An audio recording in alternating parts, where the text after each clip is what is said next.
Hello team, welcome to another ATP Geopolitics video with myself, Jonathan MS Pearce. This is a Ukraine war news update, the second part thereof for the 10th of July 2025, and we're going to talk about military aid to Ukraine, a little bit concerning Russia as well at the end. We're going to start with the reconstruction assistance that's being given. There's the Ukraine Recovery Conference that's been taking place in Italy, and that's why Zelensky went there yesterday, met with the Pope, then has met today with Maloney, and you've had Keith Kellogg there talking about recovery. The EU aims to mobilise up to $12 billion for Ukraine's recovery under new agreements. With 2.3 billion euros in agreements signed, we aim to unlock up to 10 billion euros in investments to rebuild homes, reopen hospitals, revive businesses and secure energy, says Ursula von der Leyen. So that's excellent news.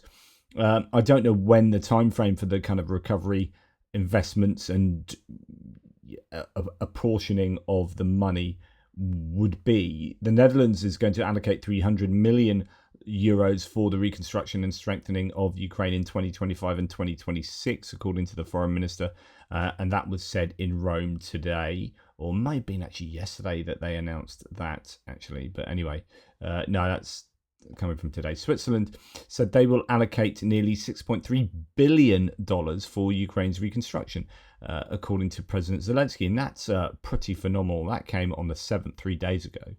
That is good news. Switzerland obviously less likely to give weapons to Ukraine, given their neutrality. And there have been all of these long-standing issues with regard to Leopard 1 tanks and Gepard ammunition, all this kind of stuff, that it would be great if the Swiss were able to allow to go to Ukraine, but due to their neutrality, that's been a no-go. And I wonder whether they're just making up for it in terms of reconstruction, and that might happen after the end of the war.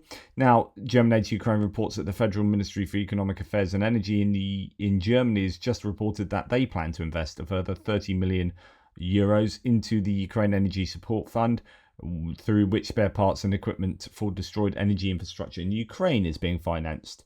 The German government has already provided around 400 million euros for this fund, making Germany by far the largest contributor worldwide. Once the necessary internal steps have been completed, this sum will continue to grow with the provision of new funding. So really significant assistance there from Germany, which is nothing unusual at the moment. They've really stepped up.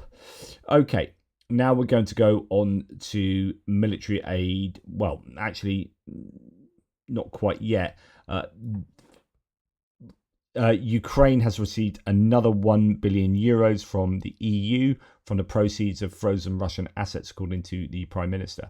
Now, these are the frozen Russian assets that underwrite the loans, or the profits to those assets underwrite the loans that are given to Ukraine from the nations that are doing this: are Canada, the US, the UK, Japan, and the EU are doing this.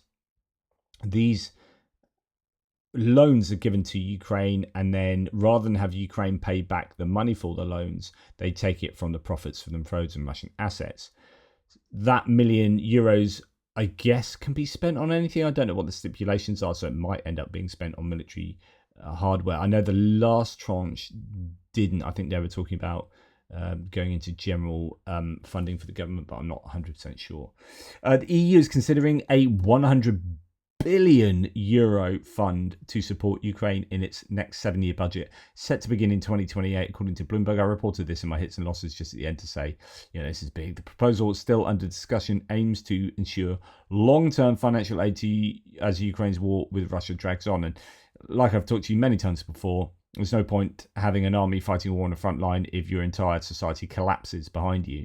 What are you fighting for? So it's really important that Ukraine's society, economy, culture, everything is as lively as it can be and is as supported as it can be. So that's why there's a real need to keep the government propped up if there is threat of collapse, in order that the military assistance and fighting is able to be for something, and that is how Europe can support their border regions, so that Russia doesn't win and threaten Europe more generally. So this is a huge tranche of money that would be, and I don't know whether this is in the form of loans, and I don't know what the strings attached might be, but that is 7 years of budgetary assistance from the EU to the tune of 100 billion euros there. So it's really significant. France, as I mentioned last night in a breaking news update, will resume production of SCALP for the first time in 15 years. Really significant. Actually, that seems to be in concert with the British, and I wonder whether it will be a case of the Storm Shadow and SCALPs being produced cooperatively by the two nations. They haven't been produced for 15 years, but we have seen the Ukrainians have a renewed effort in terms of cruise missile usage over the last few weeks. So what's happening there? Well, let's read Sebastian Lecornu first. Production SCALP missiles to equip our forces will resume in 2025, 15 years after our last order. On MBDA UK site in Stevenage, with my counterpart, says the French Defence Minister John Healey, with the UK Defence Secretary, where some of these missiles are produced. Supplied to Ukraine, the Franco-British SCALP Storm Shadow missile has demonstrated its effectiveness in modern high-intensity combat in decisive situations. As a joint venture between France, the UK, Italy and Germany, MBDA is a symbol of Europe's leading defence industry. Okay, so this is quite an old missile now, sort of 30 to 40 years old in terms of design, 25 plus years old in terms of production.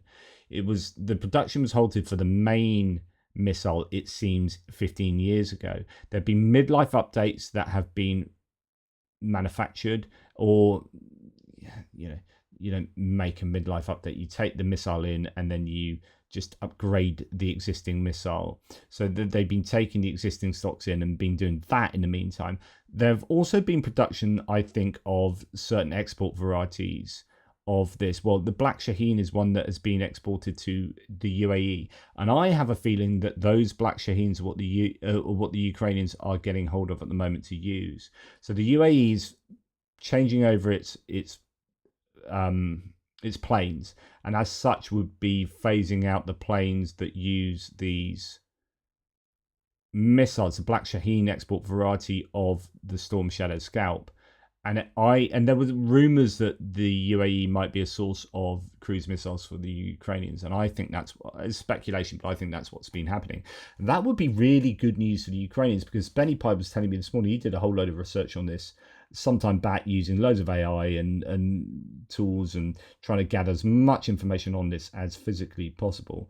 And we were talking about that this morning, and he was saying that potentially there are 600 of these Black Shaheen Storm Shadow or SCALP missiles that the UAE have ordered. I don't know how many they might have used. That was the original order, but there could be a really good, fairly sizable source of cruise missiles for the Ukrainians there. The French and the British might be approaching UAE to say, look, we'll take those off your hands to supply to Ukraine as they replace them with whatever else. Now, the Storm Shadows do technically have a range. Again, this is based on, I think, what Benny Pipe was saying to me. A range of actually 1,000 kilometers won't get you to Yelabuga. Now, the question is, can export varieties do that? Because you're not allowed to export missiles over a certain range, because then that's too dangerous for global, for nations to be able to fire very long range missiles. So there's an export restriction. But actually, there are some who claim that they don't really have that export restriction in place, and I don't know if it's adhered to crazy closely. But yeah, that hopefully, I'm just having a look here. Storm Shadow has a 1,000-kilometer range if you push it, by the way. So it would be great if they could get Storm Shadows to fly 1,000 kilometers, because then suddenly you're able to hit quite a few extra targets within Russia. That's a number of air bases that might be up for grabs there. But so it could be that's where the Ukrainians are getting their present cruise missiles from. But though that manufacturing rejuvenation there's no clarity there as to whether that's just to replenish stocks for the UK and France, whereby those missiles are being sent to Ukraine, or whether this is all part of being able to stock up Ukraine with these cruise missiles on a continued basis, given that the replacement to the Storm Shadow doesn't seem to be coming online anytime soon. Anton Gerashenko talks here about how the White House press secretary on halting the weapons to Ukraine said it's a standard review by the Pentagon of all weapons and all aid and all support that the United States is providing all countries and all regions around the world, not just Ukraine. So they're trying to get away with saying we stalled it because we're doing a review of weapons, even though we know that Pete Hegseth was the one that unilaterally decided this. And then lots of people were asking Trump about this, and he didn't really want to answer with any kind of clarity as to who was responsible for that. He said, what was his answer? Who do you think, or whatever? I could ask you that question. So he said something like that. So rather than answer it, he just threw it back at the reporter. But he has said, as you can see here, Ukraine requested Patriots. I'll consider it, said Trump, but they're very expensive, he said, effectively dodging a clear answer on whether he will provide Ukraine with these air defense systems. And yeah, they are very expensive. Okay, so first of all, he's reneged on, or the administration has reneged on the weapons halts, and the weapons are now continuing to go to Ukraine. It appears that 10 out of the 30 Patriot interceptors that were previously stuck in Poland are going to Ukraine. I don't know what's happening with the other 20, but it's not quite the full amount that we'd like to hear. Trump administration has resumed supply of some weapons, so that might also include 155mm ammunition and GMLRS for HIMARS. That's super important. Both of those items are important, but I think they can get artillery ammunition from elsewhere. They can't so easily get GMLRS ammunition from elsewhere. So Trump is saying that Ukraine has requested a Patriot. He said, I will take a look, but it is very expensive. The insinuation there is that is very expensive for the US to provide a Patriot from, I presume, US stocks or ordering it from the US themselves through USAID funding. He's not talking about selling it to Ukraine, because if he's selling it to Ukraine, then it doesn't really matter so much whether it's very expensive. Anyway, that's a Wall Street Journal saying that. Here we have the Washington Post citing a senior White House official reports that Trump has agreed to some of Ukraine's military aid requests from a detailed list Zelensky gave him last month during their meeting in The Hague. I can't imagine that Zelensky would be giving him a list of stuff that he's demanding or asking from the US. So that's going to be a list of stuff he would like to buy, I would have thought. So there's a lot of confusion. It's like, okay, it's expensive, but we'll try and get him a Patriot system. And then Zelensky's given him a list that I would have thought would be what they'd like to buy. And that's surely going to have Patriot systems on there. I don't know. Anyway, Germany is ready to purchase additional Patriot systems, according to Friedrich Merz from the United States, to provide for Ukraine. There shouldn't be any reason for the Americans to say no to this. In fact, this needs to be expedited. And then Ukraine gets Patriot air defense systems. Germany's paying for them. The US gets the money for them. I don't know why the US would put any delay on that. Update, unless, of course, it's ideological. German aid to Ukraine, and let's remain on the subject of Germany for a second.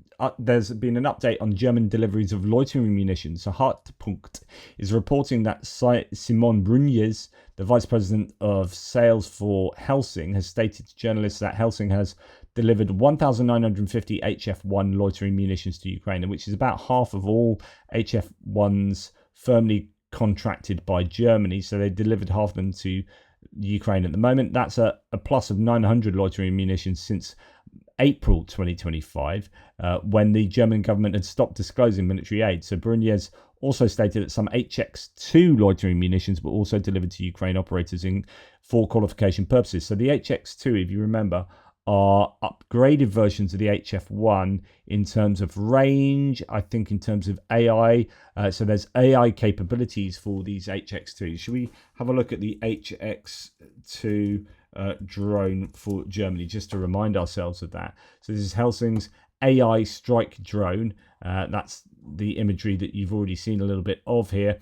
HX-2 is a new type of strike drone, software defined and mass producible, and so it's relatively cheap.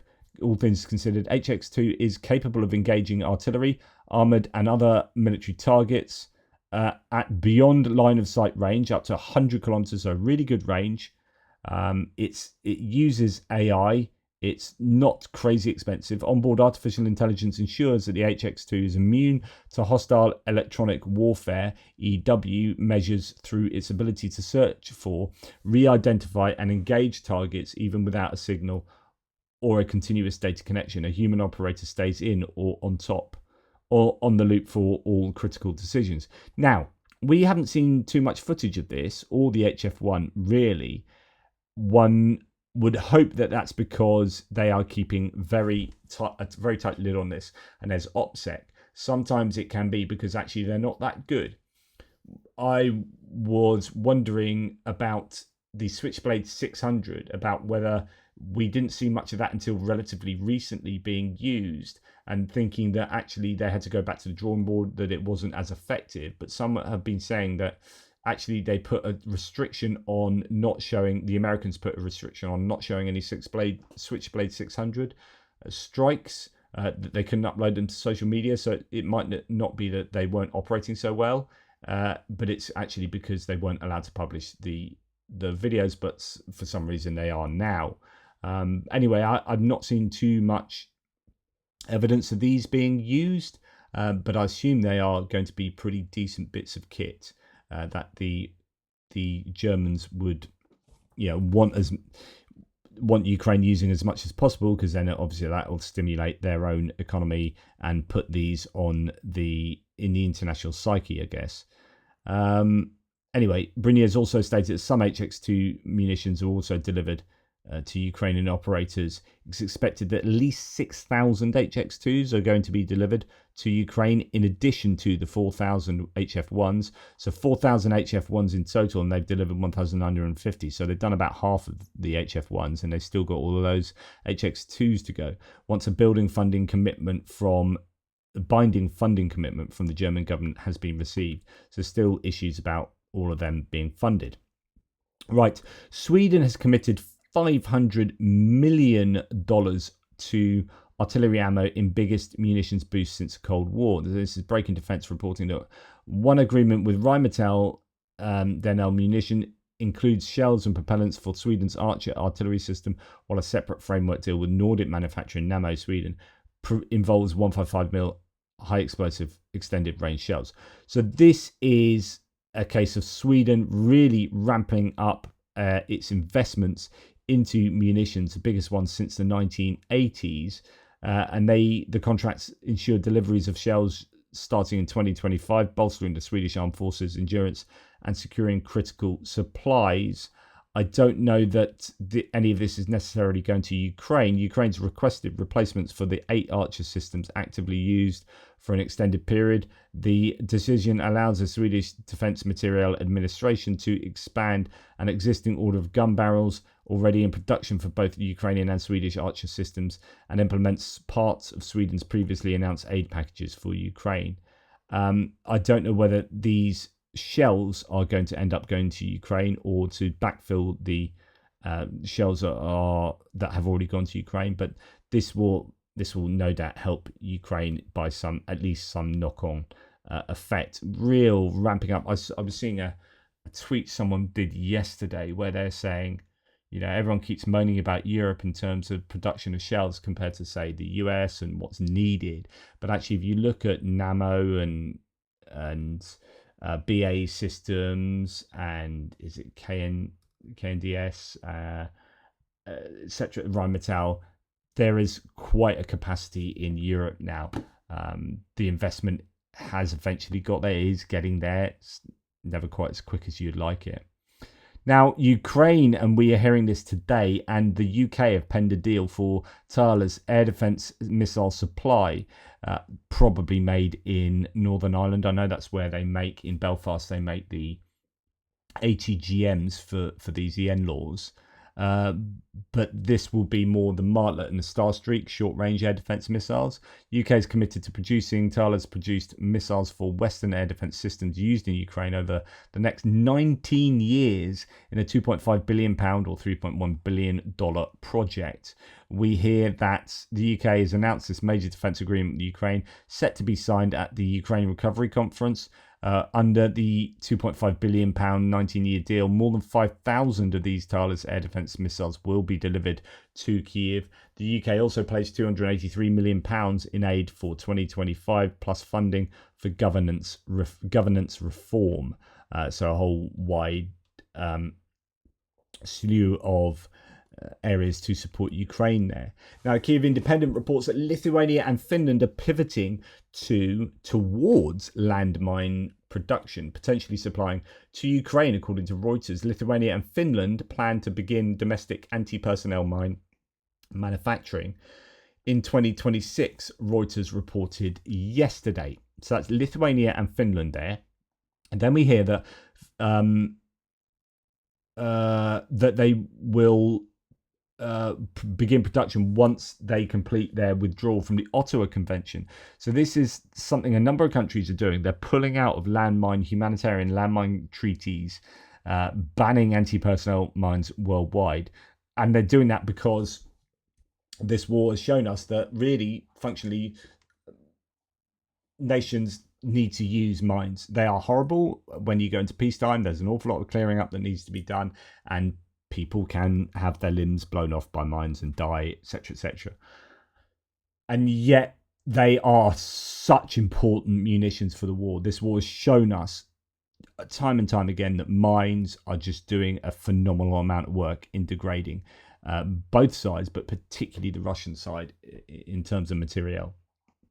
So yeah, I did a whole video on this, I think, earlier in the war when this was becoming a hot topic, and then mines and cluster munitions were started to be provided for Ukraine, and talked about how actually most nations that have signed up to not using these are nations that aren't likely to get involved in these sorts of big wars. And in fact, most of the main warring nations, or nations that are more often involved in conflicts, they end up not being signatories to things like the Ottawa Convention, the Ottawa Treaty.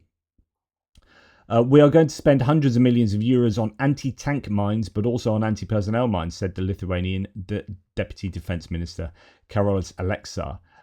3 other NATO states, Poland, Latvia and Estonia, are also quitting the treaty, all citing security concerns about Russia, which never signed the agreement in the first place. These countries claim they won't create minefields during peacetime and will store the mines for rapid deployment.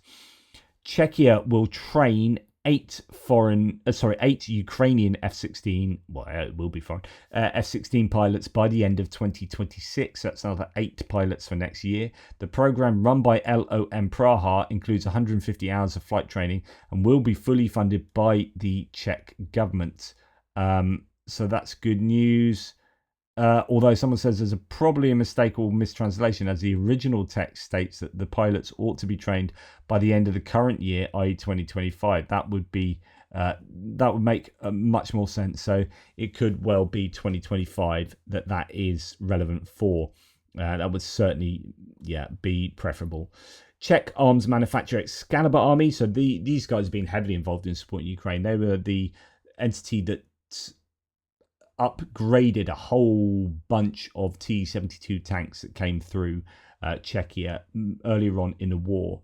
So Excalibur Army have been doing an awful lot of different things to support Ukraine. Czech arms manufacturer Excalibur Army announced on Tuesday the opening of a representative office in Ukraine, to which it will supply its products from 2022. The Czech company has modernized 100 plus tanks for the Ukrainian army. Excellent.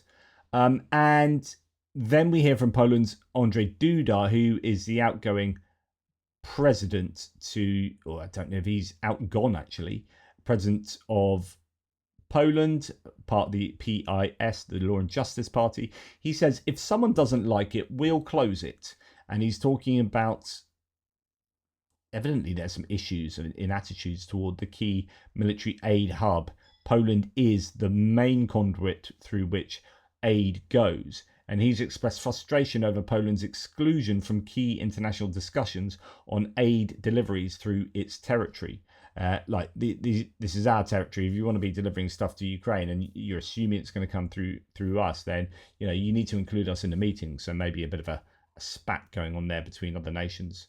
Right, just in general, the United Kingdom has confirmed its support for the delivery of Eurofighter Typhoon jets to Turkey, following Germany's decision to lift its previous objections. So with this, all 4 member states of the Eurofighter consortium, UK, Germany, Italy and Spain, have agreed to the export, unblocking the deal that Ankara has been pursuing since 2022.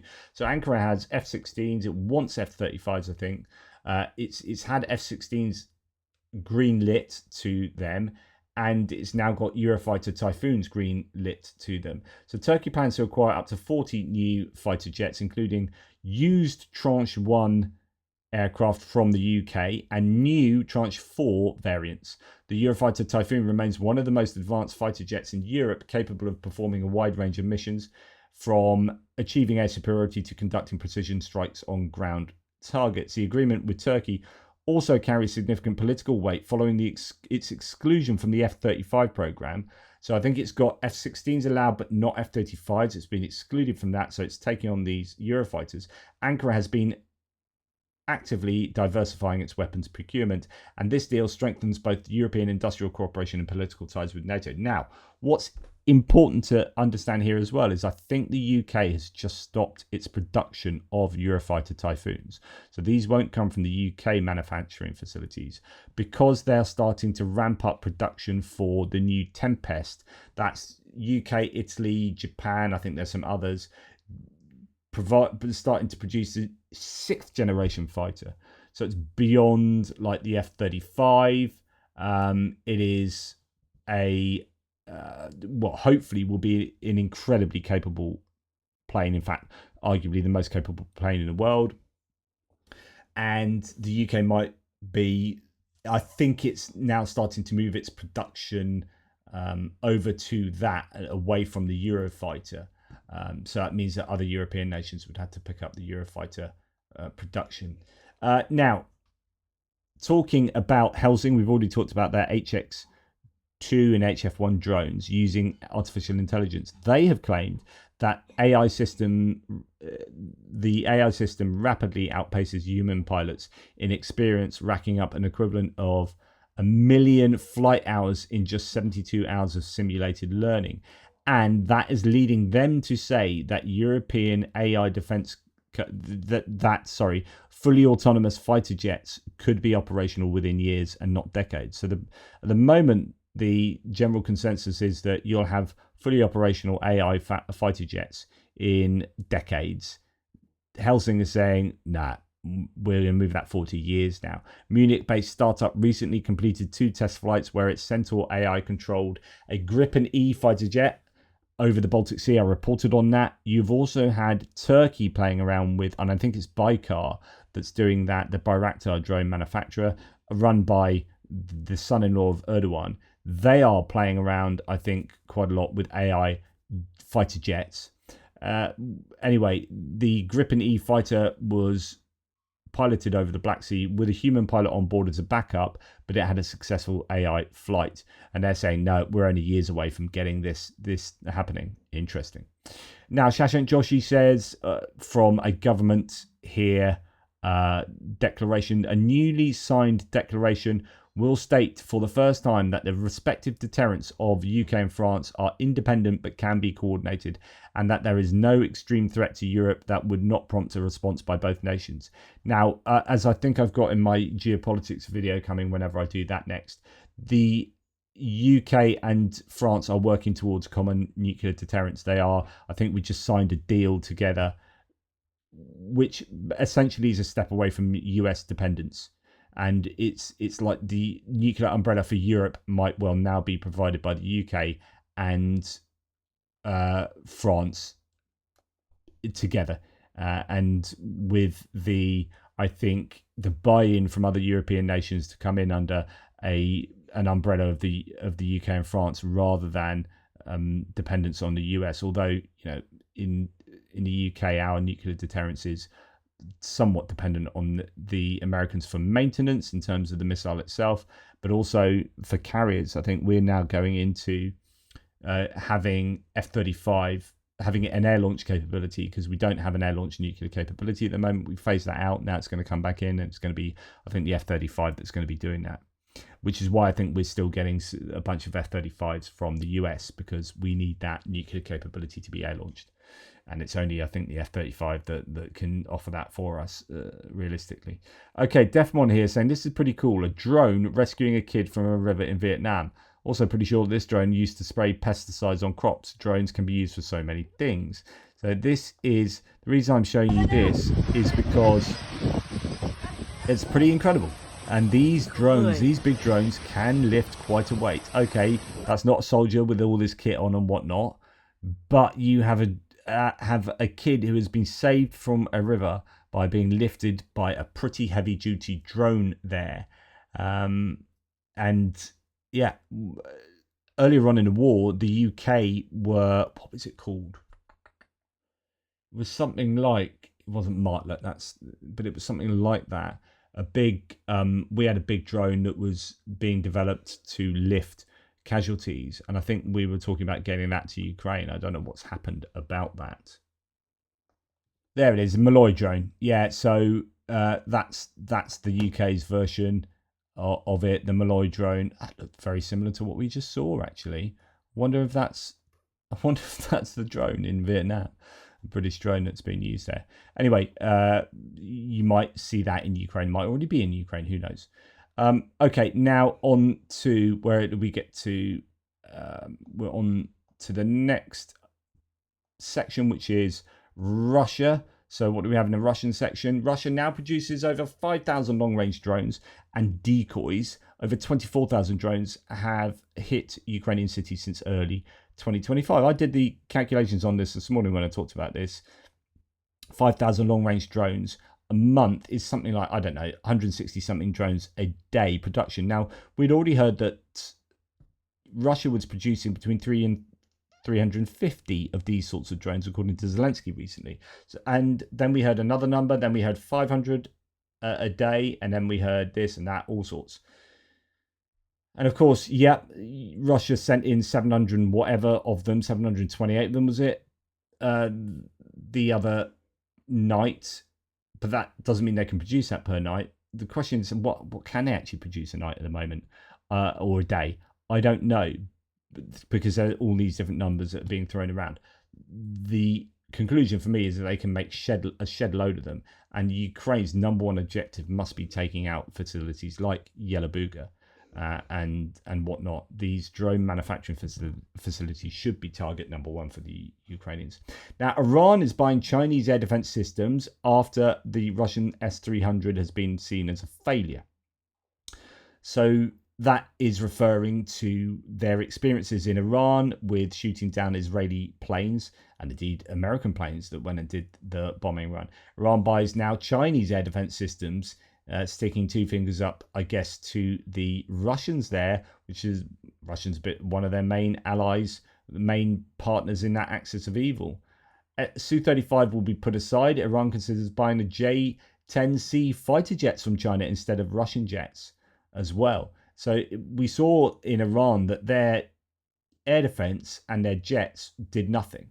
They were taken out consistently by the Israelis in suppression of enemy air defense and destruction of enemy air defense operations, and the jets were barely sent up in the air, and they were taken out routinely on the air bases. So they are maybe blaming the Russians for having crappy stuff and are looking to the Chinese, and that's another kick in the teeth of the Russians and their military-industrial complex. Now, Military News UA here says Chinese components, well, actually quoting from Bloomberg, Chinese components helped Russia establish mass production of combat drones. This is a recurring issue that we keep hearing about. According to Bloomberg, the Russian company Aerohit from Khabarovsk closely cooperates with Chinese suppliers, in particular with engineers from Altel Robotics, one of the largest drone manufacturers in China. Journalists emphasized that it was the Chinese suppliers that became key for the Russian drone program in circumvention of Western sanctions. And it gets worse, actually. We're not going to go there. We're going to go to this one. A trade that has to be stopped, says the analyst. So we are hearing that Russian Su-34 and Su-35S fighters are almost entirely made up of Western-made electronics. The main countries of origin are the US, Germany, Japan, Taiwan, and South Korea. So we seem to be putting these sanctions against Russia, and then still they're able to make their most modern aircraft, well, one of their more modern aircraft. I think this is 4.5 generation, 4.5 generation, if that's how you say it. Fighter. These are made predominantly from Western components. How is that still happening? So not only do we have the drones being made with Chinese assistance, we've got their own planes being made with Western assistance. Russian blogger Alexander Karchenko claims that Russian drone units do not have enough radio repeater drones, forcing their FPV operators to use inferior tactics. Give us air repeaters. Our country produces FPV calculations like hotcakes. Everything is fine in the reports, but is it really that effective? Did you know that our objective control differs from the enemy's? The Ukrainians slowly fly up to the victim, take aim, and hit the most vulnerable spot. Our operators dive vertically at the target, except for fiber optics. Our enemy has achieved such results due to the widespread use of air repeaters. In our country, entire brigades still do not have such equipment. Let's leave the Rubicon out of the equation. So the Rubicon being the best unit that the Russians have, but outside of that unit, they just don't have the quality kit. Quote, Ukrainians can get repeaters on the military marketplace for points. In our country, Kulibins make individual copies on their knees, but there are no centralized supplies. Without air repeaters, it's almost impossible to work near the ground. Because of this, the effectiveness of our drones decreases significantly. Maybe it's time to start working on the quality of the use. Give the troops air repeaters already. We report on the production of millions of drones, but how many of them actually reach their target? And that's the big question. Like, you can talk about comparative drone numbers between the two nations, but if one nation is producing 100 million drones and the other nation is producing 50 million drones, if the one producing 100 million drones only has 10% hit rate and the one producing 50 million drones has a 90% hit rate, then it doesn't matter how many drones you produce so much as like the effectiveness. The nation producing the smaller number of drones, in my example, actually has more drones hitting than the nation producing more drones. Right. The Russians struggle to produce quality vampire drones, these big Baba Yaga drones. The Russians have been concerned about the Ukrainian use of these because Ukrainians have for some time had an advantage here and use them to hammer Russian targets. Now, Russian drone pilots like Moses and his group Solus Aviation, says Brendan Kelly, have been repairing and reverse engineering shot down Ukrainian heavy bombers to give Russian forces some kind of equivalent capability for some time now. Video from last month here has them working on their vampires. Now, I was talking about how this video here surely is a bit of a worry. Like, you would want to absolutely hit this with HIMARS. Look at the particular design of the stones there, those block paving stones. Surely you could punch that into AI and say, go and look around the Kherson area for this. Can you find this on Google Earth? And do some kind of search based on that and find that and hit it, hammer it. Has to be hammered. Finally, Colombian police have arrested a man suspected of espionage. He had traveled to Lithuania to spy on a Colombian company producing drones for Ukraine. Turns out the spy grew up in Russia and has US citizenship. Wow. So Colombian police on Tuesday announced the arrest of 21-year-old Jesus Ramos Santos in the city of Barranquilla. He was wanted by Lithuania on charges of preparing a terrorist attack and spying for Russian Russia in September. No, so I got the flag wrong. Yeah, I thought that was wrong. I was going to say that's a Lithuanian flag, but I thought it's wrong. So the Colombians have arrested a spy who the Lithuanians wanted on charges of preparing a terrorist attack and spying for Russia. The publication found out that Santos grew up in St. Petersburg and has Russian citizenship. At the same time, the mother of the detainee confirmed that her son came to Lithuania in September last year. Santos arrived in Lithuania in this is I'm so confused. A Colombian in Lithuania to spy on UAB TVC Solutions, a company that supplies drones to Ukraine. The man is also suspected of preparing a terrorist attack in the city of Sialuliai, where a NATO airfield is located.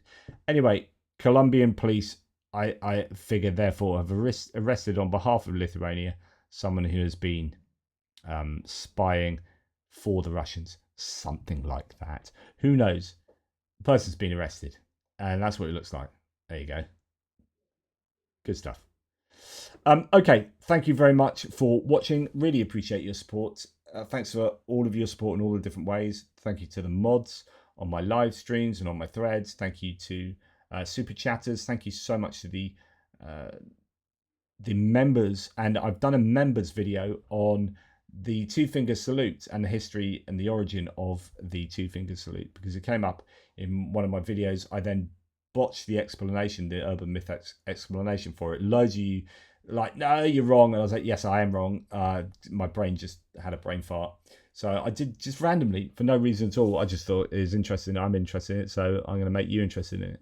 Anyway, I've done a members only video there, and I'll release that to the general public soon. But thanks to all the people who support in all the ways. Members, that's what I was saying. Members, buy me a coffee, PayPal, all that stuff. I super, super appreciate you. Thank you. Take care. I'll speak to you soon.